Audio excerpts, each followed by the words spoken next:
ಹಿಂದೂಗಳನ್ನು ನಂಬಿಕೊಂಡ್ರೆ ನಮಗೆ ಅಧಿಕಾರದ ರಾಜಕೀಯದ ನಿರೀಕ್ಷೆ ಕೂಡ ಮಾಡಲಿಕ್ಕೆ ಸಾಧ್ಯ ಇಲ್ಲ ಅನ್ನೋದನ್ನು ಈ 72ರಿಂದ 75 ವರ್ಷಗಳಲ್ಲಿ ಕಾಂಗ್ರೆಸ್ಸು ಸ್ಪಷ್ಟವಾಗಿ ಮನಗಂಡಿದೆ. ಭವಿಷ್ಯದ ಮತ್ತು ಒಂದು ದೇಶದ ಆರ್ಥಿಕ ವಿಲೇವಾರಿಯನ್ನು ಯಾವ ರೀತಿ ಮಾಡಬೇಕು ಅನ್ನುವುದರ ಬಗ್ಗೆ ಕವಡೆ ಕಾಸಿನ ಜ್ಞಾನವೂ ಇಲ್ಲ ಅನ್ನೋದನ್ನು ನಿಮ್ಮೆದುರು ಈಗ ನಾನು ಪ್ರಚುರಪಡಿಸ್ತಾ ಇದ್ದೇನೆ. 1 ಲಕ್ಷ ಕೋಟಿ ಆದಾಯ ಇರುವಂಥ ಭಾರತ ದೇಶದ ಬಜೆಟ್ನಲ್ಲಿ ನೀವು 32 ಲಕ್ಷ ಕೋಟಿಯನ್ನು 1 ಲಕ್ಷದಂತೆ ಒಬ್ಬ ಹೆಣ್ಣು ಮಗಳಿಗೆ 32 ಲಕ್ಷ ಕೋಟಿ ಕುಟುಂಬಕ್ಕೆ ಹಂಚುತ್ತೀರಿ ಅಂತಾದರೆ ಇದು ಹೇಗೆ ಸಾಧ್ಯ? ಯಾವುದೇ ಒಂದು ನಕ್ಷೆಯೂ ಇಲ್ಲದೇನೆ ಕೇವಲ ಇಂಥ ಬಿಟ್ಟಿ ಭಾಗ್ಯಗಳನ್ನು ಆಮಿಷಗಳನ್ನು ಮತಕ್ಕಾಗಿ ಲಂಚವನ್ನು ಒಡ್ಡುತ್ತಾ ಈ ದೇಶದ ಪರಿಸ್ಥಿತಿಯನ್ನು ಎಲ್ಲಿಗೆ ತಂದು ನಿಲ್ಲಿಸಲಿಕ್ಕೆ ಇವರು ಹಾಗಾದರೆ ಹೊರಟಿದ್ದಾರೆ. 1951ರಲ್ಲಿ ಬಂದ ಜನಪ್ರತಿ ಕಾಯ್ದೆ ಸೆಕ್ಷನ್ 123/1 ಅದರ ಪ್ರಕಾರ ಮತಕ್ಕಾಗಿ ನೀವು ಪ್ರಣಾಳಿಕೆಯನ್ನು ಹೊರಡಿಸಬಹುದು, ಯಾವುದೇ ಗ್ಯಾರಂಟಿ ಕಾರ್ಡ್ ಅನ್ನು ಹೊರಡಿಸುವಾಗ ಇಲ್ಲ.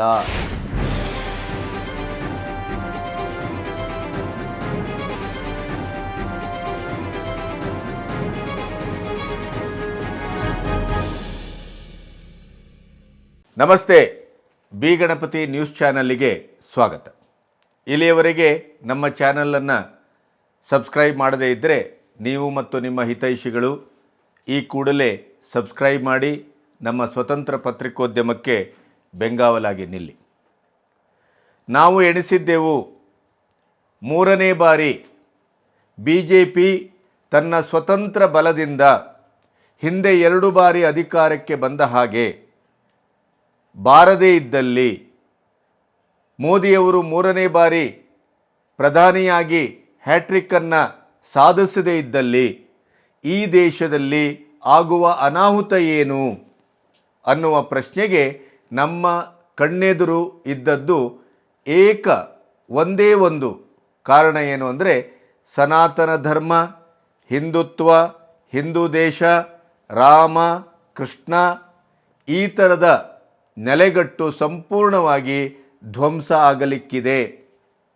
ಮತ ರಾಜಕಾರಣ ಮತ್ತು ವೋಟ್ ಬ್ಯಾಂಕಿನ ರಾಜಕಾರಣಕ್ಕಾಗಿ ಕಾಂಗ್ರೆಸ್ಸು ಮತ್ತು INDI ಕೂಟ ಇವತ್ತೇನು ಅಲ್ಪಸಂಖ್ಯಾತರನ್ನು ನನ್ನ ಭವಿಷ್ಯದ ಮತ್ತು ವರ್ತಮಾನದ ಅಧಿಕಾರ ರಾಜಕಾರಣದ ಏಕೈಕ ನೆಲೆ ಅಂತ ಅದೇನು ಶಾಬ್ದಿಕವಾಗಿ ಸ್ವೀಕರಿಸಿದೆ, ಮತ್ತು ಅದನ್ನು ಸಂಪೂರ್ಣವಾಗಿ ಹಿಂದೂಗಳನ್ನು ನಂಬಿಕೊಂಡ್ರೆ ನಮಗೆ ಅಧಿಕಾರದ ರಾಜಕೀಯದ ನಿರೀಕ್ಷೆ ಕೂಡ ಮಾಡಲಿಕ್ಕೆ ಸಾಧ್ಯ ಇಲ್ಲ ಅನ್ನೋದನ್ನು ಈ 72ರಿಂದ 75 ವರ್ಷಗಳಲ್ಲಿ ಕಾಂಗ್ರೆಸ್ಸು ಸ್ಪಷ್ಟವಾಗಿ ಮನಗಂಡಿದೆ.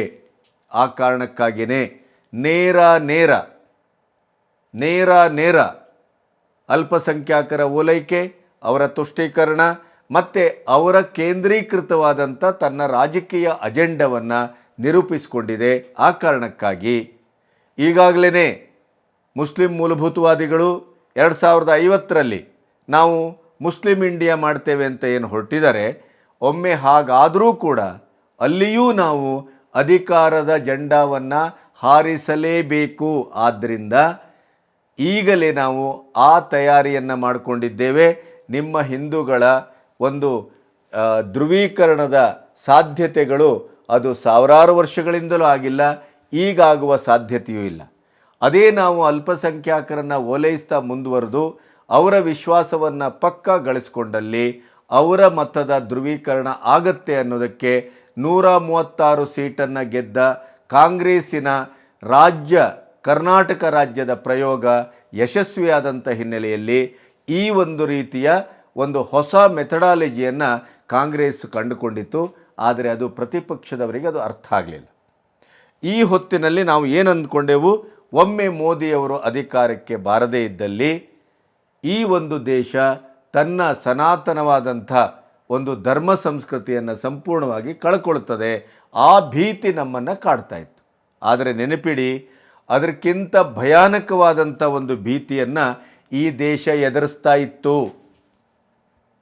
ಇವತ್ತೇನು 8.2 GDPಯ ಮೂಲಕ ಇಡೀ ವಿಶ್ವದಲ್ಲಿಯೇ ಕರೋನಾ ಮತ್ತು ಯುದ್ಧದ ಮಧ್ಯೆಯೂ ಕೂಡ ಆರ್ಥಿಕವಾದಂಥ ಒಂದು ಸ್ಥಿರತೆಯನ್ನು ಕಾಪಾಡಿಕೊಂಡು ಅಭಿವೃದ್ಧಿಯ ದಾಪುಗಾಲನ್ನು ಹಾಕ್ತಾ 2047ರಲ್ಲಿ ನಾವು ಕಂಪ್ಲೀಟಾಗಿ ಮೂರನೇ ಅತ್ಯಂತ ಬಲಾಢ್ಯ ಆರ್ಥಿಕ ಒಂದು ಅಭಿವೃದ್ಧಿ ಹೊಂದಿದ ದೇಶವಾಗಿ ನಾವೇನು ನಿಲ್ತೇವೆ ಅಂತ ಪ್ರಧಾನಿಯವರು ಕನಸು ಕಟ್ಟಿ ಅದರ ಸಂಪೂರ್ಣ ನೀಲನಕ್ಷೆಯೊಂದಿಗೆ ಏನು ಕೆಲಸ ಮಾಡ್ತಾ ಇದ್ದಾರೆ. ಈಗ ಅಧಿಕಾರಕ್ಕೆ ಬಂದ ಪ್ರಥಮ 100 ದಿನವನ್ನು ಆ ಯೋಚನೆಯ ಒಂದು ಸಾಂಕೇತಿಕವಾಗಿ ಅವರು ಪ್ರತಿ ಸಚಿವರಿಗೂ ನೀವು ಶುಕ್ರವಾರದವರೆಗೆ, ಸೋಮವಾರದಿಂದ ಶುಕ್ರವಾರದವರೆಗೆ ನೀವು ದೆಹಲಿಯಲ್ಲಿದ್ದು ಆಫೀಸಿನಲ್ಲಿ ಕೆಲಸ ಮಾಡತಕ್ಕದ್ದು. ಶುಕ್ರವಾರ, ಶನಿವಾರ, ಆದಿತ್ಯವಾರ ನೀವು ರಾಜ್ಯ ಮತ್ತು ನಿಮ್ಮ ಕ್ಷೇತ್ರ ಇದರ ತಿರುಗಾಟವನ್ನು ಮಾಡಬೇಕು ಅನ್ನುವಂಥ ತಾಕೀತನ್ನು ಯಾಕೆ ಕೊಟ್ಟಿದ್ದಾರೆ ಅಂತಂದರೆ ಇದು 2047ರ ಒಂದು ಟಾರ್ಗೆಟ್. ಇದು ಈ ಹಂತದಲ್ಲಿ ಅದಕ್ಕೆ ಸಂಪೂರ್ಣವಾಗಿ ಕನ್ನ ಕೊರೆಯುವ, ಅಸಂಬದ್ಧವಾದ, ಅಸಂವಿಧಾನಿಕವಾದ, ಕಾನೂನು ಬಾಹಿರವಾದ ಮತ್ತು ಮತಕ್ಕಾಗಿ ಲಂಚವನ್ನು ಕಾಂಗ್ರೆಸ್ ಮತ್ತು ಸಮಾಜವಾದಿ ಪಕ್ಷ ನೀಡಿದೆ ಅನ್ನುವ ಕಾರಣಕ್ಕಾಗಿ ಅದನ್ನು ಸಂವಿಧಾನಿಕವಾಗಿ ಅದು ಹೇಗೆ ಅಸಂವಿಧಾನಿಕ ಅನ್ನುವ ಇವರ ಕಟಾಕಟ್ 8,500 ರೂಪಾಯಿ ಫರ್ ಮಂತ್, ಒಂದು ವರ್ಷಕ್ಕೆ ಒಂದು ಕುಟುಂಬಕ್ಕೆ ಒಂದು ಹೆಣ್ಣು ಮಗಳಿಗೆ 1 ಲಕ್ಷವನ್ನು ಕೊಡ್ತೇವೆ ಅನ್ನುವಂಥ ರಾಹುಲ್ ಗಾಂಧಿಯವರ ಈ ಒಂದು ಆಮಿಷದ ಲಂಚದ ಮಾತೇನಿದೆ ಇದು ಪೂರ್ಣವಾಗಿ ಅಸಂವಿಧಾನಿಕ. ಆದ್ದರಿಂದ ಈ 99 ಕಾಂಗ್ರೆಸ್ ಶಾಸಕರು ಮತ್ತು ಸಮಾಜವಾದಿ ಪಕ್ಷದಿಂದ ಆರಿಸಿಬಂದಂಥ 37 ಎಂಪಿಗಳು ಒಟ್ಟು 136 ಎಂಪಿಗಳನ್ನು ಅನರ್ಹಗೊಳಿಸಬೇಕು ಮತ್ತು ಹೊಸ ಚುನಾವಣೆಯನ್ನು ಮಾಡಬೇಕು. ಅದರ ಜೊತೆಗೆ ಅವರನ್ನು ಅಸಂವಿಧಾನಿಕವಾಗಿ ಅವರು ಆರಿಸಿ ಬಂದಿದ್ದಾರೆ ಅನ್ನೋದನ್ನು ಸುಪ್ರೀಂ ಕೋರ್ಟಿನ ವಕೀಲರಾದಂಥ ವಿಭೋರ್ ಆನಂದ್ ಅವರು ರಾಷ್ಟ್ರಪತಿಗಳಿಗೆ ಅರ್ಜಿಯನ್ನು ಬರೆದಿದ್ದಾರೆ. ಈ ಅರ್ಜಿಯನ್ನು ಬರೆದ ನಂತರ ಈ ಸಂವಿಧಾನಿಕವಾದ ಮತ್ತು ಅಸಂವಿಧಾನಿಕವಾದಂಥ ಮೂಲಭೂತವಾದಂಥ ಪ್ರಶ್ನೆ ಹುಟ್ಟುಕೊಳ್ತು. ಹಾಗಾದರೆ ಏನು? ಕರ್ನಾಟಕದಲ್ಲಿ ಸಿದ್ದರಾಮಯ್ಯನವರ ಸರ್ಕಾರ ಗ್ಯಾರಂಟಿಯನ್ನು ಘೋಷಿಸಿ ಅಧಿಕಾರಕ್ಕೆ ಬಂದಿದೆ. ಅವರಲ್ಲಿ 8,500 ಅಂತ ರಾಹುಲ್ ಘೋಷಿಸಿದರೆ ಇಲ್ಲಿ 2,000 ನಾವು ಕೊಡ್ತೇವೆ ಅಂತ ಅವರು ಘೋಷಿಸಿದ್ದಾರೆ. ಗ್ಯಾರಂಟಿ ಕಾರ್ಡನ್ನು ವಿತರಿಸಿದ್ದಾರೆ. ಇದನ್ನು ಮಾಡಬಹುದೇ? ಹಾಗಾದರೆ ಅಸಂವಿಧಾನಿಕ ಅಂತ ಆದರೆ ಈವರೆಗೆ ಯಾಕೆ ಸುಪ್ರೀಂ ಕೋರ್ಟ್ ಇದರಲ್ಲಿ ಮೂಗು ತೋರಿಸಿಲ್ಲ ಅಥವಾ ಯಾರೂ ಇದರ ಬಗ್ಗೆ ಯಾಕೆ ಮಾತಾಡಿಲ್ಲ? ರಾಹುಲ್ ಗಾಂಧಿ ಅವರಿಗೆ ಹಾಗಾದರೆ ಇಷ್ಟು ಜ್ಞಾನ ಇಲ್ವಾ? ದೇಶದ ಆರ್ಥಿಕತೆಯನ್ನೇ ಬುಡಬೇಲು ಮಾಡುವಂಥ ಈ ಒಂದು ಕೃತ್ಯಕ್ಕೆ ಅವರು ಕೈ ಹಾಕಿದ್ದು ಹೇಗೆ? ಈ ಎಲ್ಲ ಪ್ರಶ್ನೆಗಳು ಹುಟ್ಟುಕೊಳ್ತದೆ. ಹಾಗಾದರೆ 136 ಜನರನ್ನು ಅನರ್ಹಗೊಳಿಸ್ತಾರೆಯೇ ರಾಷ್ಟ್ರಪತಿಗಳು? ಅನರ್ಹಗೊಳಿಸಲಿಕ್ಕೆ ಸಾಧ್ಯತೆ ಇದೆಯೇ? ಅಸಂವಿಧಾನಿಕ ಅಂದರೆ ಹೇಗೆ? ಲಂಚ, ಮತಕ್ಕಾಗಿ ಲಂಚ, ಹಾಗಾದರೆ ಗ್ಯಾರಂಟಿ ಕಾರ್ಡ್ ಕೊಟ್ಟರೆ ಮತಕ್ಕಾಗಿ ಲಂಚ ಆಗತ್ತೆಯೇ? ಆಮಿಷ ಅಂತ ಆಗತ್ತೆಯೇ? ಈ ಎಲ್ಲ ಪ್ರಶ್ನೆಗಳು ಈಗ ಅತ್ಯಂತ ಜರೂರತ್ತಾಗಿ ಹುಟ್ಟುಕೊಂಡಿದೆ. ಯಾಕೆ ಅಂತಂದರೆ ವಿಭೋರ್ ಆನಂದ್ ಅವರು ಚುನಾವಣೆಯ ಫಲಿತಾಂಶದ ಕೆಲವೇ ದಿನಗಳಲ್ಲಿ ಈ ಅರ್ಜಿಯನ್ನು ರಾಷ್ಟ್ರಪತಿಗಳಿಗೆ ಸಲ್ಲಿಸಿದ್ರು. ಅದರ ಮಧ್ಯೆ ಈಗ ಜೂನ್ 24 ಇಡೀ ದೇಶದ ಈ ಮಹಾ ಚುನಾವಣೆಯಲ್ಲಿ ಆಯ್ಕೆಯಾದಂಥ ಒಟ್ಟೂ ಸಂಸದರನ್ನು ಪ್ರಮಾಣ ವಚನಕ್ಕೆ ಮುಂದು ಮಾಡಲಾಗತ್ತೆ. ರಾಷ್ಟ್ರಪತಿಗಳೇ ಪ್ರಮಾಣ ವಚನದ ಕಾರ್ಯಕ್ರಮವನ್ನು ನಡೆಸ್ಕೊಡ್ತಾರೆ. ಹಾಗಾಗಿ ವಿಭೋರ್ ಆನಂದ್ ಅವರೀಗ ಮತ್ತೆ ಪ್ರತಿ ಒಂದು ಅರ್ಜಿಯನ್ನು, ಪತ್ರವನ್ನು ರಾಷ್ಟ್ರಪತಿಗಳಿಗೆ ಬರೆದಿದ್ದಾರೆ. ಏನು ಬರೆದಿದ್ದಾರೆ ಅಂತಂದರೆ, ನಾನು ಈಗಾಗಲೇ ತಮ್ಮ ಅವಗಾಹನೆಗೆ ಈ 99 ಎಂಪಿಗಳು ಮತ್ತು ಸಮಾಜವಾದಿ ಪಕ್ಷದಿಂದ ಆರಿಸಿ ಬಂದಂಥ 37 ಎಂಪಿಗಳು ಒಟ್ಟು 136 ಎಂಪಿಗಳನ್ನು ಅನರ್ಹಗೊಳಿಸಬೇಕು. ಯಾಕೆಂದರೆ ಅದು ಅಸಂವಿಧಾನಿಕ. ಅವರು ಜನರನ್ನು ತಪ್ಪುದಾರಿಗೆ ಎಳೆದಿದ್ದಾರೆ, ಮತಕ್ಕಾಗಿ ಲಂಚವನ್ನು, ಆಮಿಷವನ್ನು ಒಡ್ಡಿದ್ದಾರೆ. ಅದು ಅಸಂವಿಧಾನಿಕ ಅನ್ನುವ ಕಾರಣಕ್ಕಾಗಿ ಅವರನ್ನು ನೀವು ಬರ್ಖಾಸ್ತುಗೊಳಿಸಬೇಕು, ಅವರನ್ನು ಅಸಿಂಧುಗೊಳಿಸಬೇಕು ಅನ್ನುವಂಥ ಒಂದು ಅರ್ಜಿಯನ್ನು ನಿಮ್ಮ ಅವಗಾಹನೆಗೆ ತಂದಿದ್ದೇನೆ. ಅದಿನ್ನೂ ಇತ್ಯರ್ಥ ಆಗಿಲ್ಲ. ಆ ಕಾರಣಕ್ಕಾಗಿ ನೀವು ಜೂನ್ 24ರಂದು ಈ 136 ಎಂಪಿಗಳಿಗೆ ನೀವು ಪ್ರಮಾಣ ವಚನವನ್ನು ಬೋಧಿಸಕೂಡದು ಅನ್ನುವಂಥ ಮರುಪತ್ರವನ್ನು ಬರೆದಿದ್ದಾರೆ. ಹಾಗಾದರೆ ಇದು ಹೇಗೆ ಅಸಂವಿಧಾನಿಕ? ಏನು ಇದನ್ನು ನೋಡ್ತಾ ಹೋಗೋದಿದ್ರೆ ರಾಹುಲ್ ಗಾಂಧಿ ಏನು ಹೇಳಿದರು? ನಾವು ಆರಿಸಿ ಬಂದರೆ ಈ ದೇಶದ ಪ್ರತಿಯೊಂದು ಕುಟುಂಬದ ಓರ್ವ ಹೆಣ್ಣುಮಗಳಿಗೆ 1 ಲಕ್ಷ ರೂಪಾಯಿಯನ್ನು ವಾರ್ಷಿಕವಾಗಿ ಕೊಡ್ತೇವೆ. ಅದರ ಡಿವೈಡ್ ಮಾಡಿದ್ರೆ 8,500 ರೂಪಾಯಿ ನಿಮಗೆ ಪ್ರತಿ ತಿಂಗಳ ಕೊಡ್ತೇವೆ ಅನ್ನೋದನ್ನು ಗ್ಯಾರಂಟಿ ಪತ್ರದ ಮೂಲಕ ಕೊಟ್ಟರು. ಈಗ ಪತ್ರಕರ್ತರೆಲ್ಲ ಎಲ್ಲರೂ ಪ್ರೆಸ್ ಮೀಟಿಗೆ ಅದಕ್ಕೆ ಇದಕ್ಕೆ ಹೋದರೆ ವೋಚರ್ ಕೊಡ್ತಾರಲ್ಲ 500 ರೂಪಾಯಿ 1,000 ರೂಪಾಯಿದ್ದು, ಅವ್ರು ಎಲ್ಲ ಹೋಗ್ಬೇಕಾದ್ರೆ ಏನು ಬೇಕಾದ್ರೂ ಪರ್ಚೇಸ್ ಮಾಡ್ಬೋದು. ಹಾಗೆಯೇ ನಾವು ಆರಿಸಿ ಬಂದ ತಕ್ಷಣ ಜೂನ್ನಲ್ಲೇ ಫಲಿತಾಂಶ ಪ್ರಕಟವಾದ ಬೆನ್ನಿನಲ್ಲೇ ನೀವು ಈ ಗ್ಯಾರಂಟಿ ಕಾರ್ಡನ್ನು ತೆಗೆದುಕೊಂಡು ಬಂದರೆ ನಿಮಗೆ ಕಟಾಕಟ್ ಅಂತ 8,500 ರೂಪಾಯಿ ಬೀಳ್ತಾ ಹೋಗುತ್ತೆ. ಅದು ಯಾವುದೇ ಅದಕ್ಕೂ ನಿಮಗೆ ಸಂಶಯ ಬೇಡ. ಈ ಗ್ಯಾರಂಟಿ ಕಾರ್ಡೇ ಅದಕ್ಕೆ ಆಧಾರ. ಆ ಕಾರಣಕ್ಕಾಗಿ ಉತ್ತರ ಪ್ರದೇಶದ ಕಾಂಗ್ರೆಸ್ ಕಚೇರಿಯ ಎದುರು ಮತ್ತು ಬೆಂಗಳೂರಿನ ಪೋಸ್ಟ್ ಆಫೀಸ್ ಎದುರು ಎಲೆಕ್ಷನ್ನಿನ ಫಲಿತಾಂಶ ಬರ್ತಾ ಇರುವ ಹೊತ್ತಿನಲ್ಲೇ ಅದರ ಮಾರನೇ ದಿನವೇ ಸಂಪೂರ್ಣವಾಗಿ 1 ಕಿಲೋಮೀಟರ್ ಗಟ್ಟಲೆ ಕ್ಯೂ ನಿಂತದ್ದನ್ನು ನೀವು ಗಮನಿಸಿದ್ದೀರಿ, ಅದರ ಫೋಟೋವನ್ನು ಗಮನಿಸಿದ್ದೀರಿ. ಅಂದರೆ ಕಾಂಗ್ರೆಸ್ನವರು ಈ ಗ್ಯಾರಂಟಿ ಕಾರ್ಡನ್ನು ಕೊಟ್ಟ ತಕ್ಷಣ ನಮ್ಮ ಅಕೌಂಟಿಗೆ 8,500 ರೂಪಾಯಿ ಹಾಕ್ತಾರೆ, ಆದ್ದರಿಂದ ಅಕೌಂಟ್ ಓಪನ್ ಮಾಡಿಕೊಡಿ ಅಂತ ಬಂದರು. ಆವಾಗ ಒಂದಿಷ್ಟು ವಾದ ವಿವಾದಗಳೆಲ್ಲ ಹುಟ್ಕೊಳ್ತು. ಹಾಗಾದರೆ ಇದು ಅಸಂವಿಧಾನಿಕ ಹೇಗೆ? ಮತ್ತು ಈ ದೇಶದ ಆರ್ಥಿಕತೆಯನ್ನು ಸಂಪೂರ್ಣವಾಗಿ ಬುಡಮೇಲು ಮಾಡುವ ಪಾಕಿಸ್ತಾನವೋ ಅಥವಾ ವೆನಿಜುವೆಲಾವೋ ಅಥವಾ ನಮ್ಮ ಶ್ರೀಲಂಕಾವೋ ಅಥವಾ ನೇಪಾಳವೋ ಈ ಆರ್ಥಿಕ ದಿವಾಳಿಯಾಗಿ ಇವತ್ತೇನು ಭಿಕ್ಷಾಪಾತ್ರೆ ಹಿಡಿದು ಹೊರಟಿದೆ, ಅಂಥ ಪರಿಸ್ಥಿತಿಗೆ ಕಾಂಗ್ರೆಸ್ ಸರ್ಕಾರ ತಂದು ನಿಲ್ಲಿಸ್ತಾ ಇತ್ತು. ಇವರಿಗೆ ಆರ್ಥಿಕತೆಯ ಭವಿಷ್ಯದ ಮತ್ತು ಒಂದು ದೇಶದ ಆರ್ಥಿಕ ವಿಲೇವಾರಿಯನ್ನು ಯಾವ ರೀತಿ ಮಾಡಬೇಕು ಅನ್ನುವುದರ ಬಗ್ಗೆ ಕವಡೆ ಕಾಸಿನ ಜ್ಞಾನವೂ ಇಲ್ಲ ಅನ್ನೋದನ್ನು ನಿಮ್ಮೆದುರು ಈಗ ನಾನು ಪ್ರಚುರಪಡಿಸ್ತಾ ಇದ್ದೇನೆ. ಎಂಥ ಅನಾಹುತಕಾರಿ ಮತ್ತು ಎಂಥ ಭೀಭತ್ಸಕಾರಿಯಾದಂಥ ಒಂದು ಹೆಜ್ಜೆಯನ್ನು ಈ ಕಟಾಕಟ್ 8,500 ಮತ್ತು 1 ಲಕ್ಷದ ಈ ಘೋಷಣೆ ಮುಂದಾಗ್ತಾ ಇತ್ತು ಒಮ್ಮೆ ಕಾಂಗ್ರೆಸ್ ಸರ್ಕಾರ ಬಂದಿದ್ದಿದ್ರೆ ಅನ್ನುವುದನ್ನು ನೀವು ಕೇಳಿದರೆ ನೀವು ನಿಂತಲ್ಲೇ ಹೃದಯಾಘಾತಕ್ಕೆ ಒಳಗಾಗ್ತೀರಿ. ಅಂಥ ಒಂದು ತಲೆಬುಡ ಇಲ್ಲದ, ಯಾವುದೇ ಆರ್ಥಿಕತೆಯ ಜ್ಞಾನ ಇಲ್ಲದ, ದೇಶದ ಭವಿಷ್ಯದ ಬಗ್ಗೆ ಕಿಂಚಿತ್ತೂ ಕಾಳಜಿ ಇಲ್ಲದ, ಏನಕ್ಕೇನ ನಾವು ಅಧಿಕಾರಕ್ಕೆ ಏರಬೇಕು ಅನ್ನುವ ಉಮೇದಿನಿಂದ ಮತಕ್ಕಾಗಿ ಲಂಚ ಆಮಿಷವನ್ನು ಕೊಟ್ಟಿದ್ದು ಅನ್ನೋದರ ಬಗ್ಗೆ 100ಕ್ಕೆ 100 ಸಾಕ್ಷ್ಯವಿದೆ. ಹಾಗಾದರೆ ನೀವು ಒಂದು ಪ್ರಶ್ನೆ ಇಲ್ಲಿ ಹುಟ್ಕೊಳ್ತದೆ. ಒಮ್ಮೆ ಕಾಂಗ್ರೆಸ್ ಅಧಿಕಾರಕ್ಕೆ 543 ಸೀಟನ್ನು, ಹಿಂದೆ 400ಕ್ಕೂ ಹೆಚ್ಚು ಸೀಟನ್ನು ರಾಜೀವ್ ಗಾಂಧಿಯವರ ಕಾಲದಲ್ಲಿ ಅದು ಪಡೆದಿತ್ತು.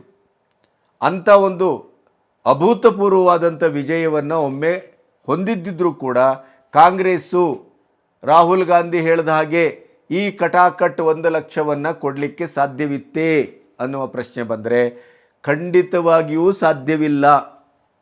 ಹಾಗಾದರೆ ಅದು ಹೇಗೆ ನೋಡಿ, ಇಲ್ಲೊಂದು ಸಣ್ಣ ಲೆಕ್ಕಾಚಾರವನ್ನು ನಿಮಗೆ ಕೊಡಬೇಕಾಗತ್ತೆ. 1 ಲಕ್ಷ ರೂಪಾಯಿ ಒಂದು ಕುಟುಂಬದ ಒಂದು ಹೆಣ್ಣು ಮಗಳಿಗೆ. ಹಾಗಾದರೆ ನಮ್ಮಲ್ಲಿ ಒಟ್ಟು ಎಷ್ಟು ಕುಟುಂಬಗಳಿದೆ ಈ ದೇಶದಲ್ಲಿ ಅಂದರೆ 32 ಕೋಟಿ ಕುಟುಂಬ ಭಾರತದಲ್ಲಿದೆ. ಒಬ್ಬೊಬ್ಬರಿಗೆ 1 ಲಕ್ಷ ಅಂತ ಆದರೂ 32 ಲಕ್ಷ ಕೋಟಿ ಬೇಕು. 32 ಲಕ್ಷ ಕೋಟಿ ನಮಗೆ ವಿತರಣೆಗೆ ಬೇಕಾಗತ್ತೆ. ಹಾಗಾದರೆ ಒಂದು ಮನೆಯ ಒಂದು ಹೆಣ್ಣುಮಗಳಿಗೆ 1 ಲಕ್ಷ ಅಂತಂದರೆ 100 ಮನೆಗೆ 1 ಕೋಟಿ ಬೇಕು. ಅದೇ 1000 ಮನೆಗೆ 10 ಕೋಟಿ ಬೇಕಾಗತ್ತೆ. 10,000 ಮನೆಗೆ 100 ಕೋಟಿ ಬೇಕಾಗತ್ತೆ. 1 ಲಕ್ಷ ಮನೆಗೆ ಒಂದು ಹೆಣ್ಣುಮಗಳಿಗೆ 1 ಲಕ್ಷ ಅಂತಂದರೆ 1000 ಕೋಟಿ ಬೇಕಾಗತ್ತೆ. ಅದೇ ನೀವು 10 ಲಕ್ಷ ಕುಟುಂಬದ 10 ಲಕ್ಷ ಹೆಣ್ಣುಮಕ್ಕಳಿಗೆ 1 ಲಕ್ಷ ವಾರ್ಷಿಕ ಅಂತಂದರೆ 10,000 ಕೋಟಿ. ಹಾಗೆಯೇ 1 ಕೋಟಿ ಕುಟುಂಬಕ್ಕೆ ಒಂದು ಹೆಣ್ಣುಮಗಳಿಗೆ 1 ಲಕ್ಷ ಅಂತಂದರೆ 1 ಲಕ್ಷ ಕೋಟಿ. ಒಟ್ಟು 32 ಲಕ್ಷ ಕೋಟಿ ಕುಟುಂಬಗಳಿಗೆ, ನಮ್ಮಲ್ಲಿರುವ 32 ಲಕ್ಷ ಕೋಟಿ ಕುಟುಂಬ ಏನು ಭಾರತದಲ್ಲಿದೆ ಅದಕ್ಕೆ ಕೊಡಬೇಕು ಅಂತ ಅಂದರೆ ಈ ದೇಶದಲ್ಲಿ ಅವರಿಗೆ 32 ಲಕ್ಷ ಕೋಟಿ ಬೇಕಾಗತ್ತೆ. ಇದು ಅಸಾಧ್ಯ ಏಕೆ ಅಂತಂದರೆ 32 ಲಕ್ಷ ಕೋಟಿ, ಈ 32 ಲಕ್ಷ ಕೋಟಿ ಕುಟುಂಬಗಳಿಗೆ ಕೊಡಲಿಕ್ಕೆ ನಮಗೆ ಆರ್ಥಿಕ ಮೊತ್ತ ಬೇಕು. ಹಾಗಾದರೆ ಈ ದೇಶದ ಒಟ್ಟು ಆದಾಯ ಎಷ್ಟು? ಕಳೆದ ಬಾರಿ ನಿರ್ಮಲಾ ಸೀತಾರಾಮನ್ ಅವರು ಬಜೆಟನ್ನು ಮಂಡಿಸಿದಾಗ ಅವರು ಅಂದಾಜು ಮಾಡಿದ್ದೇನು, ಈ ದೇಶದಲ್ಲಿ 31 ಲಕ್ಷ ಕೋಟಿ ಆದಾಯವನ್ನು ನಿರೀಕ್ಷೆ ಮಾಡಿದ್ದು. ಅಂದರೆ 31 ಲಕ್ಷ ಕೋಟಿ ಆದಾಯದ ಒಂದು ಬಜೆಟನ್ನು ಮಂಡಿಸಿದರು. ಉಳಿದದ್ದನ್ನು ಅಭಿವೃದ್ಧಿ ಕಾರ್ಯಗಳನ್ನು ಇಷ್ಟೆಲ್ಲ 10 ವರ್ಷದಲ್ಲಿ NDA ಮಾಡಿದೆ ಮೋದಿಯವರ ನೇತೃತ್ವದಲ್ಲಿ ಅಂತಾದರೆ, ಉಳಿದದ್ದನ್ನು ಸಾಲ ಮಾಡಿಯೇ ಮಾಡಿದ್ದು. ಅಷ್ಟಾಗಿಯೂ ಆರ್ಥಿಕ ಸ್ಥಿರತೆ 8.2 GDPಯನ್ನು ಮತ್ತು ವಿಶ್ವದ ಇಡೀ ಒಂದು ಪ್ರಸಕ್ತ ಸಂದರ್ಭದಲ್ಲಿ ಆರ್ಥಿಕ ಸ್ಥಿರತೆಯನ್ನು ಕಾಪಾಡಿಕೊಂಡದ್ದು ಇದು ಆಡಳಿತ ವೈಖರಿ. ಈಗ 31 ಲಕ್ಷ ಕೋಟಿ ಆದಾಯ ಇರುವಂಥ ಭಾರತ ದೇಶದ ಬಜೆಟ್ಟಿನಲ್ಲಿ ನೀವು 32 ಲಕ್ಷ ಕೋಟಿಯನ್ನು 1 ಲಕ್ಷದಂತೆ ಒಬ್ಬ ಹೆಣ್ಣುಮಗಳಿಗೆ 32 ಲಕ್ಷ ಕೋಟಿ ಕುಟುಂಬಕ್ಕೆ ಹಂಚುತ್ತೀರಿ ಅಂತಾದರೆ ಇದು ಹೇಗೆ ಸಾಧ್ಯ? How it is possible? ಇದು ಈಗ ಲೆಕ್ಕಾಚಾರ ಒಂದು. ಇನ್ನೊಂದು ಲೆಕ್ಕಾಚಾರವನ್ನು ತೆಗೆದುಕೊಳ್ಳೋಣ. ಒಮ್ಮೆ ರಾಹುಲ್ ಗಾಂಧಿಯವರು ಅಧಿಕಾರಕ್ಕೆ ಬಂದರು. ಅಧಿಕಾರಕ್ಕೆ ಬಂದ ನಂತರ ಅವರಿಗೆ ಅಂದಾಜಾಗತ್ತೆ ನಮ್ಮ ದೇಶದ ಆದಾಯ ಅದರ ಬಜೆಟ್ ಇರುವುದೇ 31 ಲಕ್ಷ ಕೋಟಿ. ಇಲ್ಲಿ 32 ಲಕ್ಷ ಕೋಟಿ ನಾನು ಹೇಳಿದ ಪ್ರಕಾರ ಬೇಕು. ಎಲ್ಲಿಂದ ತರ್ತೇವೆ? ಅದಕ್ಕೆ ಈಗ ಯಾವ ರೀತಿಯ ಕಸರತ್ತನ್ನು ಮಾಡ್ತಾ ಇದ್ದಾರೆ ಮತ್ತು ಈ ರೀತಿ ಘೋಷಣೆಯನ್ನು ಕೊಟ್ಟಾಗ ಅದರ ನುಡಿದಂತೆ ನಡಿತೇವೆ ಅನ್ನುವಂಥ ದಾರಿಯಲ್ಲಿ ಎಂಥ ಕಲ್ಲು ಮುಳ್ಳು ಅನಾಹುತ ಎದುರಾಗತ್ತೆ ಅನ್ನೋದಕ್ಕೆ ಕರ್ನಾಟಕ ಸರ್ಕಾರ ಪ್ರಸಕ್ತವಾಗಿ ನಮಗೆ ಸಾಕ್ಷಿ ಪ್ರಜ್ಞೆಯಾಗಿ ಉದಾಹರಣೆಯಾಗಿ ನಿಂತಿದೆ.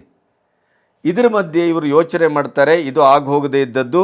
ಆದ್ದರಿಂದ ನಾವು ಬಡತನದ ರೇಖೆಗೆ ಯಾರು ಅಂಟಿಕೊಂಡಿದ್ದಾರೆ ಅಥವಾ ರೇಖೆಗಿಂತ ಕಡಿಮೆ ಇದ್ದಾರೆ ಆ ಕುಟುಂಬದ ಹೆಣ್ಣುಮಗಳಿಗೆ ನಾವು ಕೊಡ್ತೇವೆ ಅನ್ನುವಂಥ ತೀರ್ಮಾನವನ್ನು ಒಮ್ಮೆ ಹೊಂದಿದ್ರು ಅಂತ ಇಟ್ಕೊಳ್ಳೋಣ. ಆವಾಗ ಹಾಗಾದರೆ ನಮ್ಮ ದೇಶದಲ್ಲಿ ಬಡತನದ ರೇಖೆಗಿಂತ ಕಡಿಮೆ ಇದ್ದವರ ಸಂಖ್ಯೆ ಎಷ್ಟಿದೆ ಅಂತ ನೋಡಿದರೆ ನಮ್ಮ ದೇಶದಲ್ಲಿ 6.25 ಕೋಟಿ BPL ಕಾರ್ಡ್ದಾರರಿದ್ದಾರೆ. ಇವರಿಗೆ ನೀವು ಕುಟುಂಬಕ್ಕೆ ಒಬ್ಬೊಬ್ಬರಿಗೆ 1 ಲಕ್ಷ ಕೊಡ್ತೀರಿ ಅಂತ ಆದರೆ ಅವರಿಗೆ ಕೊಡಲಿಕ್ಕೆ ಬೇಕಾದಂಥ ಹಣದ ಮೊತ್ತ ಎಷ್ಟು ಅಂತ ಲೆಕ್ಕ ಹಾಕಿದರೆ 6.52 ಸಾವಿರ ಕೋಟಿ ಬೇಕು. ಈ 31 ಲಕ್ಷ ಕೋಟಿ ಆದಾಯ ಇರುವಂಥ ಈ ದೇಶದಲ್ಲಿ ನೀವು ಪ್ರತ್ಯೇಕವಾಗಿ 6.52 ಸಾವಿರ ಕೋಟಿಯನ್ನು ಎಲ್ಲಿಂದ ಹೊಂದಿಸ್ತೀರಿ? ಹಾಗಾದರೆ ನೀವು ಇದಕ್ಕೆ ಪರ್ಯಾಯವಾಗಿ ಏನನ್ನು ಮಾಡಬೇಕಾಗತ್ತೆ? ಸಾಲ ಮಾಡಬೇಕಾಗತ್ತೆ, ಇದ್ದದ್ದನ್ನೆಲ್ಲ ಮಾರಾಟ ಮಾಡಬೇಕಾಗತ್ತೆ, ಬೆಲೆಯನ್ನು ಗಗನಕ್ಕೆ ಏರಿಸಬೇಕಾಗತ್ತೆ, ಮತ್ತು ಯಾವುದೇ ಆರ್ಥಿಕತೆಯ ಒಂದು ತರ್ಕ ಇಲ್ಲದೇನೆ, ಅದಕ್ಕೊಂದು ಸರಿಯಾದಂಥ ತಿಳುವಳಿಕೆ ಇಲ್ಲದೇನೆ, ಸಮಜಾಯಿಷಿ ಇಲ್ಲದೇನೆ ನೀವು ಈ ರೀತಿಯ ಘೋಷಣೆಯನ್ನು ಮಾಡಿದಾಗ ಭಾರತದ ಒಟ್ಟು ಪರಿಸ್ಥಿತಿ ಆರ್ಥಿಕವಾಗಿ ಭವಿಷ್ಯದಲ್ಲಿ ಏನಾಗಬಹುದು ಅಂತ ನೀವು ಯೋಚನೆ ಮಾಡಿದರೆ ನಿಮಗೆ ತಲೆಯಲ್ಲಿರುವ ಮೆದುಳು ಅಲ್ಲಾಡುತ್ತೆ. ಎಂಥ ಅನಾಹುತಕಾರಿಯಾದಂಥ ಒಂದು ಸ್ಥಿತಿಗೆ ಇವರು ಭಾರತವನ್ನು ತರ್ತಾ ಇದ್ದರು. ಅಂದರೆ ಅಧಿಕಾರದ ಲಾಲಸೆಗಾಗಿ. ಇದಕ್ಕೆ ಚಿದಂಬರಂ ಏನು ಹೇಳ್ತಾರೆ, ಜಯರಾಮ್ ರಮೇಶ್ ಏನು ಹೇಳ್ತಾರೆ, ಖರ್ಗೆ ಅವರು ಏನು ಹೇಳ್ತಾರೆ, 14-15 ಸಾರಿ ಬಜೆಟ್ ಮಂಡಿಸಿದಂಥ ನಮ್ಮ ಮುಖ್ಯಮಂತ್ರಿಗಳಾದಂಥ ಸಿದ್ದರಾಮಯ್ಯನವರು ಏನು ಹೇಳ್ತಾರೆ, ಆರ್ಥಿಕ ತಜ್ಞರು, ದೇಶದ ಒಟ್ಟು ಆದಾಯ ಇರುವುದೇ 31 ಲಕ್ಷ ಕೋಟಿ. ಇವರು ಒಂದೊಂದು ಕುಟುಂಬಕ್ಕೆ ಒಬ್ಬೊಬ್ಬ ಹೆಣ್ಣುಮಕ್ಕಳಿಗೆ 1 ಲಕ್ಷ ರೂಪಾಯಿ ವಾರ್ಷಿಕ ಕೊಡ್ತೇವೆ ಅಂತ 32 ಲಕ್ಷ ಕೋಟಿ ಒಂದು ಮೊತ್ತವನ್ನು ಅದಕ್ಕೆ ಮೀಸಲಿಡುವಂಥ ಒಂದು ಘೋಷಣೆಯನ್ನು ಮಾಡ್ತಾರಲ್ಲ. ಇವರಿಗೆ ದೇಶದ ಬಗ್ಗೆ ಏನು ಗೊತ್ತಿದೆ? ದೇಶದ ಆದಾಯ ಅಂದರೆ ಏನು, ಆರ್ಥಿಕತೆ ಅಂದರೆ ಏನು, ಖರ್ಚು ವೆಚ್ಚಗಳೇನು, ನಿಭಾಯಿಸುವಿಕೆ ಅಂದರೆ ಏನು, ಭಾರತದ ಭವಿಷ್ಯವನ್ನು ಕಟ್ಟುವುದು ಅಂದರೆ ಏನು, ಯಾವುದೇ ಒಂದು ನಕ್ಷೆಯೂ ಇಲ್ಲದೇ ಕೇವಲ ಇಂಥ ಬಿಟ್ಟಿ ಭಾಗ್ಯಗಳನ್ನು, ಆಮಿಷಗಳನ್ನು, ಮತಕ್ಕಾಗಿ ಲಂಚವನ್ನು ಒಡ್ಡುತ್ತಾ ಈ ದೇಶದ ಪರಿಸ್ಥಿತಿಯನ್ನು ಎಲ್ಲಿಗೆ ತಂದು ನಿಲ್ಲಿಸಲಿಕ್ಕೆ ಇವರು ಹಾಗಾದರೆ ಹೊರಟಿದ್ದಾರೆ? ಇದು ಈಗಿನ ಪ್ರಶ್ನೆ. ಇದೇ ಕಾರಣಕ್ಕಾಗಿ ಅವರು ಸುಪ್ರೀಂ ಕೋರ್ಟಿನ ಲಾಯರು ಅದನ್ನು ಪ್ರಶ್ನಿಸಿದ್ದು. ವಿಭೋರ್ ಆನಂದರವರು ರಾಷ್ಟ್ರಪತಿಯವರಿಗೆ ಯಾಕೆ ಈ ಪತ್ರವನ್ನು ಬರೆದಿದ್ದಾರೆ ಅಂತಂದರೆ ಈ ಕಾರಣಕ್ಕಾಗಿ. ಹಾಗಾದರೆ ಇದು ಯಾಕೆ ಕಾನೂನು ಬಾಹಿರ? ಈಗ ಅವರ ಲಂಚಕ್ಕಾಗಿ, ಆಮಿಷಕ್ಕಾಗಿ ಏನಕ್ಕೇನ ಹೆಣ್ಮಕ್ಕಳನ್ನು ಮೆಸ್ಮರೈಸ್ ಮಾಡಿ ರಾಹುಲ್ ಗಾಂಧಿ ಅವರು ಕೊಟ್ಟಂಥ ಭಾಷಣ ಹೇಗಿತ್ತು ಅಂತಂದರೆ, ಇಡೀ ಮಹಿಳೆಯರು ಉತ್ತರ ಭಾರತದ ಅಥವಾ ಉತ್ತರ ಪ್ರದೇಶದ ಬಡತನದ ರೇಖೆಗಿಂತ ಕಡಿಮೆ ಇರುವಂಥ, ಅತಿ ಹೆಚ್ಚು ಜನಸಂಖ್ಯೆ ಇರುವಂಥ ಆ ಪ್ರದೇಶದಲ್ಲಿ ಇವತ್ತು BJP ಅಷ್ಟು ಅದ್ಭುತವಾದಂಥ ಕೆಲಸ ಮಾಡಿಯೂ ಯೋಗಿ ಆದಿತ್ಯನಾಥ್ ಅಂತ ಅನನ್ಯವಾದಂಥ ಒಂದು ಅಭಿವೃದ್ಧಿ ಮತ್ತು ಜನಪರವಾದ ಕೆಲಸ ಮಾಡಿಯೂ ಅಲ್ಲಿ ಗೂಂಡಾಗಿರಿಯನ್ನು ಕಂಪ್ಲೀಟಾಗಿ ವಾಶೌಟ್ ಮಾಡಿದರು. ಅಲ್ಲಿ ಜನರಿಗೆ, ಹೆಣ್ಣುಮಕ್ಕಳಿಗೆ ಒಂದು ಸಾಂಸ್ಕೃತಿಕವಾದಂಥ, ಸಾಮಾಜಿಕವಾದಂಥ ಬದುಕಿನ ಭದ್ರತೆಯನ್ನು ಕೊಟ್ಟಾಗಲೂ ಏನಾಯಿತು ಪರಿಸ್ಥಿತಿ? ಕಂಪ್ಲೀಟ್ BJP ವಾಶೌಟ್ ಆಯಿತು.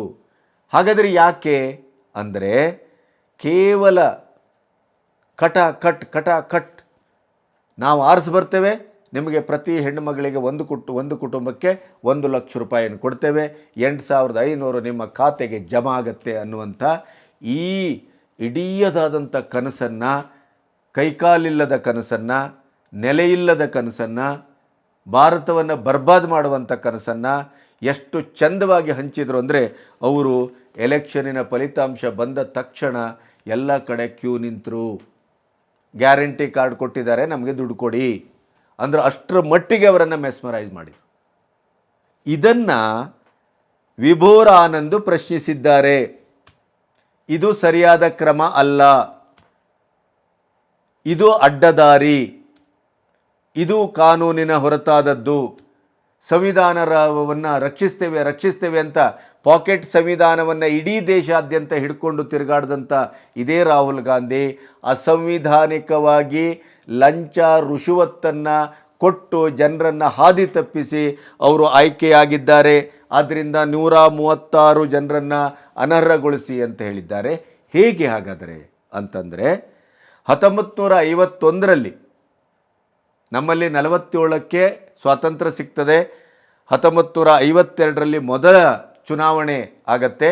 ಆದರೆ ಈ 72ರಿಂದ 75 ವರ್ಷಗಳಲ್ಲಿ ಯಾವುದೇ ಚುನಾವಣೆಯಲ್ಲೂ ಇಂಥ ಒಂದು ಕೆಟ್ಟ, ಅಸಂವಿಧಾನಿಕ, ಕಾನೂನು ಬಾಹಿರ, ಜನರನ್ನು ಮರಳು ಮಾಡಿ ಅಧಿಕಾರದ ಲಾಲಸೆಗಾಗಿ ದೇಶವನ್ನೇ ಅಭದ್ರಗೊಳಿಸುವಂಥ ಯಾವುದೇ ಆಮಿಷವನ್ನು ಯಾರೂ ಒಡ್ಡಿಲ್ಲ ಅನ್ನೋದು ವಿಭೋರ್ ಆನಂದ್ ಅವರ ಒಂದು ಮಾತು.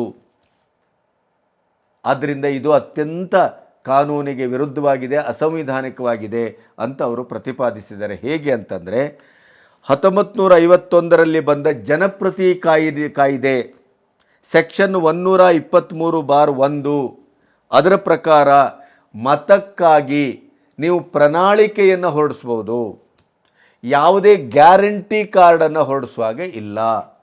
ಮತ್ತು ನಾವು ಇಂಥದ್ದು ಕೊಡ್ತೇವೆ ಅಂತ ಈ ಆಮಿಷಗಳನ್ನು ಕೊಟ್ಟು ಲಂಚದ ರೂಪದಲ್ಲಿ ಅದನ್ನು ಅನೌನ್ಸ್ ಮಾಡಿ ನೀವು ಮತವನ್ನು ಕೇಳುವ ಹಾಗೆ ಇಲ್ಲ.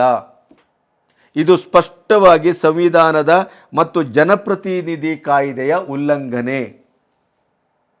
ಆದ್ದರಿಂದ ಇವರನ್ನು ಅನರ್ಹಗೊಳಿಸಿ ಮತ್ತು ಜೂನ್ 24ರಂದು ಪ್ರಮಾಣ ವಚನ ಸ್ವೀಕರಿಸಲಿಕ್ಕೆ ಇವರನ್ನು ಬಿಡಬಾರದು ಅಂತ ಅವರು ಮನವಿ ಮಾಡಿದ್ದಾರೆ. ಹಾಗಾದರೆ ರಾಷ್ಟ್ರಪತಿಗಳು ಇದನ್ನು ತಕ್ಷಣಕ್ಕೆ ಅದನ್ನು ಅವರೇ ಪರಿಶೀಲಿಸಿ ಅನರ್ಹಗೊಳಿಸಬಹುದೇ? ಅನರ್ಹಗೊಳಿಸಬಹುದು, ಅವ್ರಿಗೆ ಆ ಅಧಿಕಾರ ಇದೆ. ರಾಷ್ಟ್ರಪತಿಗಳೇ ಸರ್ವೋಚ್ಚ ಅಧಿಕಾರವನ್ನು ಹೊಂದಿದ್ದಾರೆ. ಆದರೆ ಅವರು ಆ ಕೆಲಸವನ್ನು ಮಾಡ್ತಾರೆಯೇ? ಮಾಡುವುದಿಲ್ಲ. ಯಾಕೆ ಅಂತಂದರೆ ರಾಷ್ಟ್ರಪತಿಗಳು ಸಾಮಾನ್ಯ ಈ ಸ್ವತಂತ್ರ ಭಾರತದ ಪ್ರಜಾಪ್ರಭುತ್ವದ ಸಂವಿಧಾನದ ನೆಲೆಯಲ್ಲೇ ಆಳುವ ಪಕ್ಷದ ಪ್ರತಿನಿಧಿಯಾಗಿ ಮತ್ತು ಆಯ್ಕೆಯಾಗಿ ಬರ್ತಾರೆ. ಒಮ್ಮೆ ದ್ರೌಪದಿ ಮುರ್ಮು ಅವರು ಸುಪ್ರೀಂ ಕೋರ್ಟ್ ಲಾಯರ್ ವಿಭೋರ ಆನಂದ್ ಅವರು ಕೊಟ್ಟಂಥ ಈ ಮನವಿ ಅಥವಾ ಅರ್ಜಿಯ ಮೇರೆಗೆ ಇದು ಪ್ರತಿನಿಧಿ ಕಾಯ್ದೆಯ ಸ್ಪಷ್ಟ ಉಲ್ಲಂಘನೆ ಮತ್ತು ಒಟ್ಟು ದೇಶದ ಹಿತ ಕಾಯುವ ಅಭಿವೃದ್ಧಿಯನ್ನು ಹೊಂದಬೇಕು ಅಂತ ಒಂದು ಕನಸು ಕಟ್ಟುವಂಥ ದಿಕ್ಕಿನಲ್ಲಿ ಕೂಡ ಇದು ಅತಾರ್ಕಿಕವಾದಂಥ ಆರ್ಥಿಕತೆ, ಇದು ದೇಶದ ಆರ್ಥಿಕತೆಯನ್ನು ಸಂಪೂರ್ಣವಾಗಿ ಬುಡಮೇಲು ಮಾಡುವಂಥದ್ದು. ಮತ್ತು ಇದು ನಾವು ನಿಮಗೆ 8,500 ಕೊಡ್ತೇವೆ, 1 ಲಕ್ಷ ವಾರ್ಷಿಕವಾಗಿ ಕೊಡ್ತೇವೆ ಅಂತ ಹೇಳಿ ಗ್ಯಾರಂಟಿ ಕಾರ್ಡನ್ನು ಕೊಡ್ತಾ ಇರುವಂಥದ್ದು ಸಂವಿಧಾನದ ವಿರೋಧಿ ಜನಪ್ರತಿನಿಧಿ ಕಾಯ್ದೆಯ 1951 ಸೆಕ್ಷನ್ 126/1 ಉಲ್ಲಂಘನೆ ಅನ್ನೋದನ್ನು ಅವರು ಸ್ಪಷ್ಟೀಕರಿಸಿದ್ದಾರೆ. ಈ ಹಿನ್ನೆಲೆ ಇದ್ದು ಕೂಡ ಅವರು ಇವರನ್ನು ಅನರ್ಹಗೊಳಿಸಲಾರರು. ಯಾಕೆಂತಂದರೆ BJP ಸರ್ಕಾರ, ಕೇಂದ್ರ ಸರ್ಕಾರ, ಮೋದಿಯವರು ರಾಷ್ಟ್ರಪತಿಯ ಒಂದು ಸಾಂವಿಧಾನಿಕ ಪೀಠವನ್ನು, ಅಧಿಕಾರವನ್ನು ದುರುಪಯೋಗ ಮಾಡಿಕೊಂಡ್ರು ಅಂತ ಇಡೀ ದೇಶದಲ್ಲಿ ಗಲಭೆ ಎಬ್ಬಿಸ್ತಾರೆ, ಹೋರಾಟ ಆಗತ್ತೆ, ರಕ್ತಪಾತವೂ ಆಗ್ಬೋದು. ಈಗಾಗಲೇ ಅವ್ರು ಹೇಳಿದಾರಲ್ಲ, ಮೋದಿಯವರು ಮತ್ತೆ ಅಧಿಕಾರಕ್ಕೆ ಬಂದರೆ ಬೀದಿಯಲ್ಲಿ ರಕ್ತ ಚೆಲ್ತದೆ ಅಂತ. ಅದರ ಸೂಚನೆ ನಿಮಗೆ ಈಗಾಗಲೇ ಕಾಣ್ತಾನೂ ಇದೆ. ಹಾಗಾಗಿ ಅದು ಆಗಬಹುದು. ಆದ್ದರಿಂದ ಅವರು ಏನು ಮಾಡಿದ್ದಾರೆ, ಈ ಮನವಿಯನ್ನು ಕಾನೂನು ತಜ್ಞರ ಸಮಿತಿಗೆ ಒಪ್ಪಿಸಿದ್ದಾರೆ. ಹಾಗಾದರೆ ಈ ಮತ ಲಂಚ, ಆಮಿಷ ಒಡ್ಡುವಂಥ ಈ ಪ್ರಕ್ರಿಯೆ ದುಷ್ಪರಿಣಾಮ ಏನು ಅನ್ನೋದಕ್ಕೆ ನಮಗೀಗ ಸ್ಪಷ್ಟ ಉದಾಹರಣೆ ಇರುವುದು ರಾಜ್ಯದಲ್ಲೂ ಇವರೇನು ಮಾಡಿದರು, ಉಚಿತ ಬಸ್ಸು, ಆಮೇಲೆ 2,000 ರೂಪಾಯಿ ಹೆಣ್ಮಕ್ಳಿಗೆ, ನಿರುದ್ಯೋಗಿಗಳಿಗೆ ದುಡ್ಡು, ಕರೆಂಟ್ ಉಚಿತ, ಇವೆಲ್ಲ ಘೋಷಣೆ ಮಾಡಿದ ಪರಿಣಾಮ ಏನಾಯಿತು, ಯಾವ್ಯಾವ ಅದು OBC ಅಂತಲೂ ನೋಡಲಿಲ್ಲ, SC/ST ಅಂತಲೂ ನೋಡಲಿಲ್ಲ, ವಾಲ್ಮೀಕಿ ನಿಗಮ ಅಂತಲೂ ನೋಡ್ತಾ ಇಲ್ಲ, ಎಲ್ಲೆಲ್ಲಿ ದುಡ್ಡನ್ನು ಎತ್ತಬಹುದು ಅದನ್ನೆಲ್ಲ ಎತ್ತಿದ್ರು. ಅದು ಆಗದೇ ಈಗೇನು ಮಾಡಿದ್ದಾರೆ, ಪೆಟ್ರೋಲ್ ಮತ್ತು ಡೀಸೆಲ್ ಬೆಲೆಯನ್ನು ಏರಿಸಲಿಕ್ಕೆ ಹೊರಟ್ರಲ್ಲ ಸರ್ಕಾರ. ಇದರ ಪರಿಣಾಮ ಏನಾಯಿತು, ಕೇಂದ್ರ ಸರ್ಕಾರ ಕಡಿಮೆ ಮಾಡಬೇಕು ಅಂತ ಸಿದ್ದು ಅವರು ಅವರದೇ ಆದಂಥ ದಾಟಿಯಲ್ಲಿ ಏನು ಮಾತಾಡ್ತಾರೆ, ಅದರ ನಿಜ ಚಿತ್ರ ಏನು ಅಂತ ನೋಡಿದ್ರೆ, ಪೆಟ್ರೋಲು 3.9% ಟ್ಯಾಕ್ಸನ್ನು ಹೆಚ್ಚಿಸಿದ್ದಾರೆ, ಡೀಸೆಲ್ಲು 4.1% ಟ್ಯಾಕ್ಸ್ ಹೆಚ್ಚಿದೆ. ಹಾಗಾದರೆ ಹಿಂದೆ ಏನಿತ್ತು, ರಾಜ್ಯ ಸರ್ಕಾರದಲ್ಲಿ ಸಿದ್ದರಾಮಯ್ಯನವರು ಅಧಿಕಾರಕ್ಕೆ ಬರುವ ಮೊದಲೇನಿತ್ತು ಅಂತಂದರೆ ಡೀಸೆಲ್ಲು 14.34% ಟ್ಯಾಕ್ಸು ಇತ್ತು. ಈಗ ಅದು ಇವರು ಏರಿಸಿದ ಪ್ರಕಾರ ಈಗ 4.1% ಏರಿಸಿದ್ರಿಂದ 18.35% ಏರಿದೆ. ಅಂದರೆ ಈಗ ಇನ್ನು ಪೆಟ್ರೋಲ್ ಯಾವ ಹಂತದಲ್ಲಿ ಬಂತು, ಪೆಟ್ರೋಲು ಹಿಂದೆ 25.92% ಇತ್ತು ಟ್ಯಾಕ್ಸು, ಈಗ ಅದು 21.1% ಏರಿಕೆ ಆಗಿದೆ. ಅಂದರೆ ಪೆಟ್ರೋಲಿನ ಬೆಲೆ ಒಟ್ಟು 103 ರೂಪಾಯಿ 1 ಲೀಟ್ರಿಗೆ. ಹಾಗಾದರೆ ಇಲ್ಲಿ ರಾಜ್ಯದ ಈ ಏರಿಕೆಯಿಂದ ಆದಂಥ ಜನರಿಗೆ ಬಿದ್ದ ಬರೆಯ ಪ್ರಮಾಣ ಏನು ಅಂತ ನೋಡಿದರೆ, 1 ಲೀಟ್ರ್ ಪೆಟ್ರೋಲ್ನಲ್ಲಿ 103 ರೂಪಾಯಿನಲ್ಲಿ ನೀವು ರಾಜ್ಯಕ್ಕೆ ಕೊಡ್ತಾ ಇರುವಂಥ ದುಡ್ಡು 30 ರೂಪಾಯಿ. ನೋಡಿ, 1 ಲೀಟ್ರಿಗೆ 30 ರೂಪಾಯಿ ಟ್ಯಾಕ್ಸನ್ನು ನಾವು ಕಟ್ತಾ ಇದ್ದೇವೆ, ರಾಜ್ಯದ ಟ್ಯಾಕ್ಸ್ ಇದು. ಸಿದ್ದರಾಮಯ್ಯನವರು ಅಧಿಕಾರಕ್ಕೆ ಬರುವ ಮೊದಲು ಬೆಲೆ ಏರಿಕೆ ದರ, ಇನ್ಫ್ಲೇಷನ್ ರೇಟ್ ಎಷ್ಟಿತ್ತು, 4%ಕ್ಕಿಂತ ಕಡಿಮೆ ಇತ್ತು. ನೆನಪಿಡಿ ಇದನ್ನು. ಯಾಕೆಂತಂದರೆ ಉಚಿತ ಕೊಟ್ಟರು, ಬಸ್ ಫ್ರೀ, 2,000 ರೂಪಾಯಿ ಫ್ರೀ, ನಿನಗೂ ಫ್ರೀ ನನಗೂ ಫ್ರೀ. ಆದರೆ ಅದರ ಪರಿಣಾಮ ಏನಾಗಿದೆ ಅಂತ ನೋಡಿದ್ರೆ, ಸಿದ್ದರಾಮಯ್ಯನವರು ಬರುವ ಮೊದಲು 4%ಕ್ಕಿಂತ ಇನ್ಫ್ಲೇಷನ್ ರೇಟ್ ಕಡಿಮೆ ಇದ್ದದ್ದು ಈಗ 6.5%ಕ್ಕೆ ಏರಿದೆ. ನೆನಪಿಡಿ, 2-2.5% ಏರಿದೆ. ಅದರ ಪರಿಣಾಮ ಯಾವ್ಯಾವುದರಲ್ಲಿ ಆಗತ್ತೆ ಅನ್ನೋದನ್ನು ನೀವು ನೋಡ್ಬೋದು. ಸಂಪೂರ್ಣವಾಗಿ ಪ್ರತಿಯೊಂದರ ಬೆಲೆ ಏರ್ತಾ ಹೋಗ್ತಾ ಇದೆ. ಅಂದರೆ ಕೇವಲ ಇವರ ಈ ರೀತಿಯ ಒಂದು ಗ್ಯಾರಂಟಿಯಿಂದ ಇಷ್ಟು ಅನಾಹುತ ಆಗೋದಾದರೆ, ಇನ್ನು 8,500 ರೂಪಾಯಿ 1 ಲಕ್ಷ ರೂಪಾಯಿಯನ್ನು ಪ್ರತಿ ಮಹಿಳೆಗೆ, ಕುಟುಂಬಕ್ಕೆ ವಾರ್ಷಿಕವಾಗಿ ನಾವು ಕೊಡ್ತೇವೆ ಅಂತ ಘೋಷಿಸಿದರ ಪರಿಣಾಮ ಯಾವ ರೀತಿ ಆಗಬಹುದು? ಆರ್ಥಿಕವಾದಂಥ ಅನಾಹುತ ಆಗಿ ಈ ಪ್ರಪಂಚದಲ್ಲಿ ಇವತ್ತು ಏನು ಸಂಪೂರ್ಣವಾಗಿ ಭಿಕ್ಷೆ ಬೇಡುವಂಥ ಸ್ಥಿತಿಗೆ ವೆನೆಜುವೆಲಾ ಅಥವಾ ನಮ್ಮ ಪಕ್ಕದ ಪಾಕಿಸ್ತಾನ, ನಮ್ಮ ಶ್ರೀಲಂಕಾ, ನೇಪಾಳ ಇವತ್ತು ನಮ್ಮ ಕಣ್ಣಿಗೆ ಏನು ಕಾಣಿಸ್ಕೊಳ್ತಾ ಇದೆ, ಗ್ರೀಸ್ನಂಥ ದೇಶಗಳು ಒಂದು ಕಾಲದಲ್ಲಿ ಮಹಾಬಲಿಷ್ಠವಾಗಿದ್ದಂಥ ದೇಶಗಳು ಇವೆಲ್ಲ ಆರ್ಥಿಕವಾಗಿ. ಇದೇ ರೀತಿಯ ಗ್ಯಾರಂಟಿಯನ್ನು ಅಧಿಕಾರದ ರಾಜಕಾರಣಕ್ಕಾಗಿ ಆಮಿಷವನ್ನು ಒಡ್ಡಿ ದೇಶವನ್ನು ಬರ್ಬಾದ್ ಮಾಡಿದರು. ಅದೇ ಸ್ಥಿತಿಗೆ ಭಾರತ ಹೋಗಿ ಕೂತ್ಕೊಳ್ತಾ ಇತ್ತು. ಒಂದು ಪಾಯಿಂಟ್. ಇನ್ನೊಂದು, ಅದು ಜನಪ್ರತಿನಿಧಿ ಕಾಯ್ದೆಯ ಸ್ಪಷ್ಟ ಉಲ್ಲಂಘನೆ. ಹಾಗಾದರೆ ಈಗ ಮುಂದೇನು ಅಂತ ನೋಡಿದರೆ, ರಾಷ್ಟ್ರಪತಿಯವರು ಕಾನೂನಿನ ಸಲಹೆಗಾರರಿಗೆ ಇದನ್ನು ಒಪ್ಪಿಸಿದ್ದಾರೆ. ಅದರ ಜೊತೆಗೆ ಸುಪ್ರೀಂ ಕೋರ್ಟಿನಲ್ಲಿ ಇದನ್ನು ಪ್ರಶ್ನಿಸಬೇಕು. ವಿಭೋರ್ ಆನಂದ್ ಅವರ ಮುಂದಿನ ಸ್ಟೆಪ್ ಪ್ರಾಯಶಃ ನಾನು ನಿರೀಕ್ಷೆ ಮಾಡಿದ ಹಾಗೆ ಅವರು ಸುಪ್ರೀಂ ಕೋರ್ಟಲ್ಲಿ ಅರ್ಜಿಯನ್ನು ಸಲ್ಲಿಸ್ತಾರೆ. ಸುಪ್ರೀಂ ಕೋರ್ಟು ದಯಮಾಡಿ ಈ ದೇಶದ ಭವಿಷ್ಯಕ್ಕಾಗಿ, ಪ್ರಜಾಪ್ರಭುತ್ವದ ಉಳಿವಿಗಾಗಿ, ಸಂವಿಧಾನದ ರಕ್ಷಣೆಗಾಗಿ, ಜನರ ರಕ್ಷಣೆಗಾಗಿ ಮತ್ತು ಒಂದು ಬಲಿತ ಅಭಿವೃದ್ಧಿ ಹೊಂದಿದ ಭಾರತದ ಒಂದು ಕನಸಿನ ಸಾಕಾರಕ್ಕಾಗಿ ಐತಿಹಾಸಿಕವಾದಂಥ ಒಂದು ತೀರ್ಪನ್ನು ಕೊಡುವ ಜರೂರತ್ತಿದೆ. ಇದನ್ನು ರಾಷ್ಟ್ರಪತಿಯವರು ಮಾಡಿದರೆ ಇಲ್ಲಿ ಏಕಪಕ್ಷೀಯ ಅಂತಾಗತ್ತೆ, ಪಕ್ಷೀಯ ಅಂತಾಗತ್ತೆ. ಕೇಂದ್ರ ಸರ್ಕಾರ ಇದನ್ನು ಸಂವಿಧಾನಿಕವಾಗಿದ್ದಂಥ ರಾಷ್ಟ್ರಪತಿಯ ಹುದ್ದೆಯನ್ನು ಬಳಸ್ಕೊಂಡಿತ್ತು ಅನ್ನುವ ಆಪಾದನೆಗೆ ಗುರಿಯಾಗುತ್ತೆ. ಆದ್ದರಿಂದ ಇದನ್ನು ಮಾಡಬೇಕಾದ ಕೆಲಸ ಕೇವಲ ಸುಪ್ರೀಂ ಕೋರ್ಟಿನ ಅಡಿಯಲ್ಲೇ ಆಗಬೇಕು. ಆದರೆ ನೀವು ಯೋಚನೆ ಮಾಡಿ, ಈ ಲೆಕ್ಕಾಚಾರ ಮತ್ತು ತರ್ಕದ ಮೂಲಕವಾದರೂ ಸುದೀರ್ಘವಾಗಿ ಮಾತಾಡಬೇಕಾಯಿತು, ಕ್ಷಮೆ ಇರಲಿ. ಯಾಕೆಂತಂದರೆ ಒಂದಿಷ್ಟು ಅಂಕಿಅಂಶಗಳನ್ನು ನಿಮ್ಮ ಗಮನಕ್ಕೆ ನಾನು ತಾರದೇ ಇದ್ದಲ್ಲಿ, ನಮ್ಮ ದೇಶದಲ್ಲಿ ಎಷ್ಟು ಕುಟುಂಬ ಇದೆ, ಇವರು ಹೇಳುವ 1 ಲಕ್ಷ ಕೊಡಬೇಕಾದ್ರೆ ಅದಕ್ಕೆ ಎಷ್ಟು ಮೊತ್ತ ಬೇಕಾಗತ್ತೆ. ಯಾಕಂದರೆ ಯಾವುದೇ ಲೆಕ್ಕಾಚಾರ ಇಲ್ಲ. ಕಾಂಗ್ರೆಸ್ ಇಲ್ಲಿ ರಾಜ್ಯದಲ್ಲಿ ಮಾಡಿದ್ದು ಅದನ್ನೇ. ಆ ಗ್ಯಾರಂಟಿಯನ್ನು ಪೂರೈಸಲಿಕ್ಕೆ ಪ್ರತ್ಯೇಕವಾಗಿ ಬೇಕಾದಂಥ ಮೊತ್ತವನ್ನು ಎಲ್ಲಿ ತರ್ತೀರಿ ಅಂತ ಕೇಳಿದರೆ ಯಾರಿಗೂ ಇಲ್ಲ.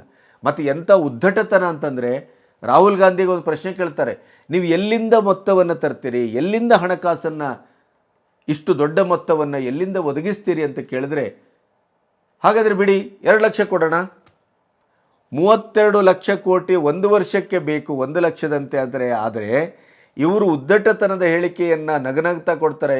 1 ಲಕ್ಷ ಏನು, 2 ಲಕ್ಷ ಕೊಟ್ಬಿಡೋಣ. ಇವರ ಅಪ್ಪನ ಮನೆ ಆಸ್ತಿ ತರ್ತಾರ? ಈಗ ರಾಜ್ಯ ಸರ್ಕಾರ ಇಷ್ಟು ಬಿಟ್ಟಿಯನ್ನು ಘೋಷಣೆ ಮಾಡಿದೆಯಲ್ಲ, ಏನು ಡಿ ಕೆ ಶಿವಕುಮಾರ್ ಮತ್ತು ಸಿದ್ದರಾಮಯ್ಯನವರ ವೈಯಕ್ತಿಕ ಆಸ್ತಿಯಿಂದ ತರ್ತಾರ? ಇಲ್ಲ. ಜನರ ಹಣ, ನಮ್ಮ ಹಣ. ಇಡೀ ಆದಾಯವೇ ಇಲ್ಲ. ಇಲ್ಲಿ ಆದಾಯ ಇರುವುದೇ 31 ಲಕ್ಷ ಕೋಟಿ. ನೀವು 32 ಲಕ್ಷ ಕೋಟಿಯನ್ನು ವಾರ್ಷಿಕವಾಗಿ ಎಲ್ಲಿಂದ ತರ್ತೀರಿ? ಅದರಲ್ಲೂ ನೀವು 2 ಲಕ್ಷ ಕೊಟ್ಬಿಡೋಣ ಅಂತಂದರೆ ಈ ದೇಶದ 2 ವರ್ಷದ ಬಜೆಟ್ಟಿನ ಮೊತ್ತ ಅದು 64 ಲಕ್ಷ ಕೋಟಿ. ಇಂಥ ಉದ್ದಟತನದ ಹೇಳಿಕೆ. ಇಂಥವರು ಪ್ರಧಾನಿ ಆದರೆ ಏನಾಗ್ಬೋದು? ಕಟಾಕಟ್ ಅಂತ ಭಾರತ ಗೋವಿಂದ ಆಗ್ಬೋದಲ್ಲ ನಿಮಿಷ ಮಾತ್ರದಲ್ಲಿ. ಇವರು ಏನು 58-59 ವರ್ಷ ಆಳಿ ಈ ದೇಶದ ಆರ್ಥಿಕತೆಯ ಇಡೀ ಬೆನ್ನೆಲುಬನ್ನು ಮುರಿದು ಅಂಗವಿಕಲಗೊಳಿಸಿದಂಥ ಈ ದೇಶದ ಒಟ್ಟು ಆರ್ಥಿಕತೆಯನ್ನು, ಅಭಿವೃದ್ಧಿಯನ್ನು 10 ವರ್ಷದಲ್ಲಿ ಹಳಿಗೆ ತಂದಂಥ ಮೋದಿಯವರ ಸಾಹಸ, ಪ್ರಾಮಾಣಿಕತೆ ಮತ್ತು ಅದರ ಅಗ್ರೆಸಿವ್ ಆದಂಥ ಆಡಳಿತದ ವೈಖರಿ ಯಾವ ಮಟ್ಟದಲ್ಲಿತ್ತು ಅನ್ನೋದನ್ನು ದಯವಿಟ್ಟು ಅರ್ಥ ಮಾಡ್ಕೊಳ್ಳಿ. ಇವರು ಬಂದಿದ್ರೆ ಏನಾಗ್ತಾ ಇತ್ತು? ರಾಮಕೃಷ್ಣರು ಈ ದೇಶದಲ್ಲಿ ಕಂಪ್ಲೀಟಾಗಿ ವ್ಯಾನಿಷ್ ಆಗ್ತಾ ಇದ್ರು ಅನ್ನೋದೊಂದು. ನಮ್ಮ ದೇಶ ಸಂಪೂರ್ಣವಾಗಿ ಅದು ಬೇರೆಯೇ ಆದಂಥ ಒಂದು ದೇಶವಾಗಿ ಗೊಳ್ತಿತ್ತು ಅನ್ನೋದು ಒಂದು. ಆದರೆ ಆರ್ಥಿಕವಾದಂಥ ಒಂದು ಅನಾಹುತ ಯಾವ ಮಟ್ಟದಲ್ಲಿ ಆಗ್ತಾ ಇತ್ತು ಅನ್ನೋದಕ್ಕೆ ವಿಭೋರ್ ಆನಂದರವರು ಇವತ್ತು ರಾಷ್ಟ್ರಪತಿಯವರಿಗೆ ಬರೆದಂಥ ಈ ಪತ್ರ ಮತ್ತು ಅದನ್ನು ಸಾಂವಿಧಾನಿಕವಾಗಿ ನೋಡಿದ್ರೆ ಎಂಥ ನಾಚಿಕೆಗೇಡಿನ ಪರಿಸ್ಥಿತಿಯಲ್ಲಿ ಈ INDI ನಿಂತಿದೆ ಅಂತಂದರೆ, ಸಂವಿಧಾನ ಅಂತ ಹೇಳಿ ಪ್ರತಿನಿಧಿ ಕಾಯ್ದೆಯ ಸ್ಪಷ್ಟ ಉಲ್ಲಂಘನೆ, ಸಂವಿಧಾನದ ಉಲ್ಲಂಘನೆ ಮತ್ತು ಜನರನ್ನು ಮತಿಗೆಡಿಸಿ ಮತ ಪಡೆದು ಅಧಿಕಾರಕ್ಕೆ ಬಂದು ಈ ದೇಶದ ಸಂಪೂರ್ಣ ಸ್ವಾಭಿಮಾನವನ್ನು, ಆರ್ಥಿಕತೆಯನ್ನು, ಅಭಿವೃದ್ಧಿಯನ್ನು ಕಂಪ್ಲೀಟ್ ವಾಶೌಟ್ ಮಾಡುವಂಥ ಒಂದು ಕೆಲಸಕ್ಕೆ, ಅನಾಹುತಕ್ಕೆ ಕೈ ಹಾಕಿತ್ತು ಅನ್ನುವಂಥ ಭಯಾನಕ ಸತ್ಯ ನಿಮಗೆ ಅರ್ಥ ಆಗಿದೆ ಅಂತ ನಾನು ಭಾವಿಸ್ತೇನೆ. ನಮಸ್ತೆ.